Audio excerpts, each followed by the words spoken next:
This video is brought to you by Skillshare.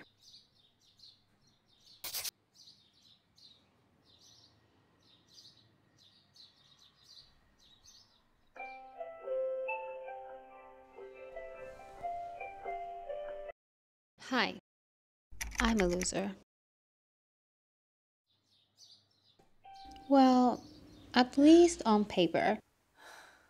My hope is that by the end of this video, I can say that I am no longer a loser. If you're new here, hi, my name is Mako. I'm 30 years old from Japan, and let me explain why I am a loser. So 2 years ago, I quit my corporate job. And first of all, that is considered very taboo in my country, Japan. And second of all, quitting your corporate job without a job offer or solid plan is probably the worst career decision that anyone can ever make in their lifetime. And to make it better or worse, my I quit video kinda went viral, and I might have inspired some people to quit their corporate job without a backup plan as well. And if you did, I hope you're doing well, and I hope you are happy. Regardless of the decision being good or bad, a decision is still a decision, which comes with consequences. By leaving my corporate job, I lost my good health insurance, stable income, amazing coworkers to complain about the new coffee machine that gets you the world's worst coffee, societal status, career path, my identity as a corporate employee, and many, many more. In exchange of losing those things, I finally made it. Not to the list of Forbes 30 under 30 or the $1 Million Club, but to a completely new continent. Here I am, 10,958 kilometers away from Japan, writing the script in the new apartment that I just moved into. Starting a new chapter is exciting. But has anyone talked to you about how lonely it can be? To give you a background story, I lived in Lisbon, Portugal for around 3 months earlier this year as a trial. I completely fell in love with the country, so I decided to move here for the long term this time. So, of course, I know some people from my last visit, but it can still be quite lonely sometimes to build a totally new life from zero in a new country. To make it even worse, I got sick right after my arrival, so I couldn't really go outside for 2 weeks. I couldn't sleep well at night because of my sickness and the insane heat wave that hit the entire Europe. And the loneliness that I felt during this period, I don't think I've ever felt that strong sense of loneliness in such a long time. If you think about it, isn't it funny that a lot of us feel lonely sometimes, but we never really reach out to a friend saying, "Hey, I'm feeling lonely right now. Can we talk? Can we hang out?" In the middle of loneliness, I find myself realizing that actually reaching out to someone is the last thing I want to do when I'm feeling lonely. Maybe sometimes the feeling of loneliness and wanting to be alone can coexist. In my case, I didn't have a choice because I was sick, so I started doing solo activities like painting my nails, watching a movie on my laptop, and when I saw the sky turning into blood orange behind my laptop screen, I felt my heart feeling a little more fulfilled. After 2 weeks, I finally got better, and it was time for me to move into a new apartment. I woke up in the morning and I had mysterious rushes all over my body. I went to a pharmacy and this lady at the counter helped me with a very good English. It was a very normal interaction, nothing special, but I still remember feeling this big sense of relief. I know this sounds so extra for just having mysterious rashes on my body, but I didn't know what they were. They looked horrible, and I felt absolutely horrible. And her offering me a help and giving me a solution, that was when hopeless turned into hopeful.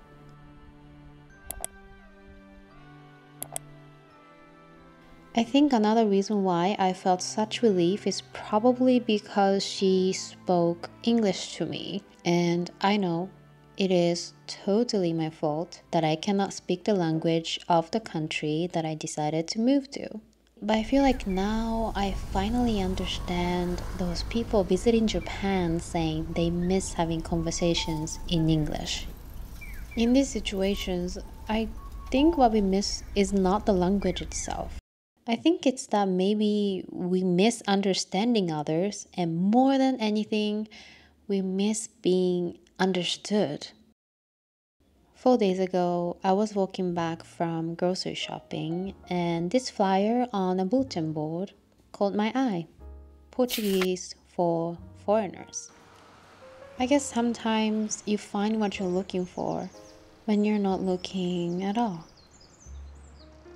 So I signed up right away, and I'm so excited to start the course to hopefully help me feel like I belong. But that's not enough to solve my problem of loneliness. So I decided to do something that I always hesitated to do. Before I moved to Portugal, I told myself, look, Marco, this summer you're gonna go to more live concerts and music festivals. Because music was a huge part of my childhood. 20 years ago, when I was 10 years old, I begged my parents to take me to one of the biggest music festivals in Japan. And my mom, being a musician, and my dad, being a music lover, they said yes. As a 10-year-old kid, seeing a famous artist that I always see on TV in gorgeous costume passing me by, I felt like I learned about this whole new world that I didn't know that existed.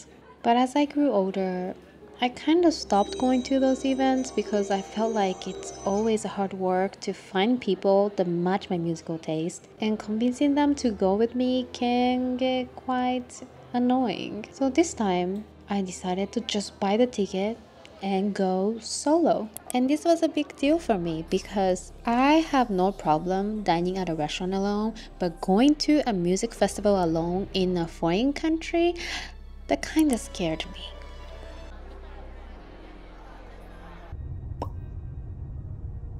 Honestly, that was probably the best decision I've ever made this year. I had an amazing time.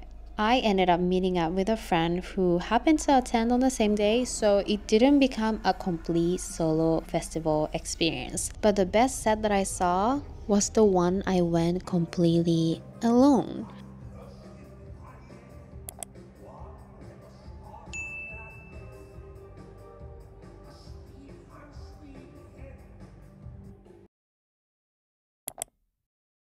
Number 4, my confidence level hit all-time low. My relationship status, single AF. And before we're gonna talk about those points, I want to quickly thank today's sponsor, Skillshare. Skillshare is the largest online learning community with thousands of classes on topics such as videography, design, storytelling, and many, many more. And these courses are created by creators for creators. I mean, isn't it amazing that now we live in the world where anyone can be a creator? Half of 2025 is officially over. The good news is we still have the 50% to make this year count. It is never too late to take that videography course or how to start a YouTube channel course that you've been thinking about. One of my favorite parts of making a YouTube video is the storytelling aspect of it, and I'm always looking for ways to improve my storytelling skills. I started taking video storytelling on YouTube and beyond by Lily Singh, and it is amazing to be able to learn from a legendary OG YouTuber with over 14 million subscribers. What I think is amazing about Skillshare is that you can learn from those top creators that everybody knows, like Lily Singh, Ali Abdal, Nathaniel Drew. They all teach courses on Skillshare, and you can join their classes today by using the link in my description below. The first 500 people who click the link in the description below is gonna get 1 month free trial on Skillshare. So make sure to take advantage of it, use the link before it gets full, and you and I, we're gonna make the rest of 2025 count, okay? Now, let's talk about confidence. I think people misunderstand that those who have online presence, big or small, are always confident. I mean, if they have the courage to talk in front of a camera, they must be confident, right? Well, the answer is no. The older I get, the more I realize that confidence is a very difficult word to understand, and it is even more difficult to achieve. According to Google, confidence in general refers to a feeling of self-assurance arising from an individual's belief in their own abilities and qualities. I thought about the reasons why I feel like I haven't felt confident in a while, and I realized that in order for me to be able to trust myself and believe myself to feel confident, I need to put in some time and effort so that I have the why to convince myself to be confident. And I guess those efforts have been missing from my life for quite some time. For example, I lost confidence in my contents and I started to feel quite insecure about them. I've been feeling the way for a while now, and it's probably because I got so used to good enough and I stopped trying to put in some extra effort and extra time. When I quit my corporate job, I told myself that I'm gonna keep learning no matter how old I get. And I guess the important message I gave to myself got totally lost in the craziness of my life, quickly moving from one chapter to another. Last but not least, we're gonna talk about relationships. Well, I'm still single, and that's not a bad thing at all. A lot of people enjoy being single, and a lot of people choose to be single. But here's the problem. I always felt quite confident in relationships in general. I felt like I was quite good at dating and building and maintaining relationships. But my confidence completely crushed when my last relationship didn't work out. After overthinking what went wrong and what I could have done differently, here's what I think I need to do right now. And it is to be me. To be 100% who I am, not the made up version of myself that I want others to think who I am, but the real, authentic, true self. And that way, I can fall in love with myself even more, and maybe someday someone in this world is gonna fall in love with me. So, this is the end of the video where we say goodbye. We went through the list together. Unfortunately though, I think I'm still a loser. But you know what? I think I'm fine with that.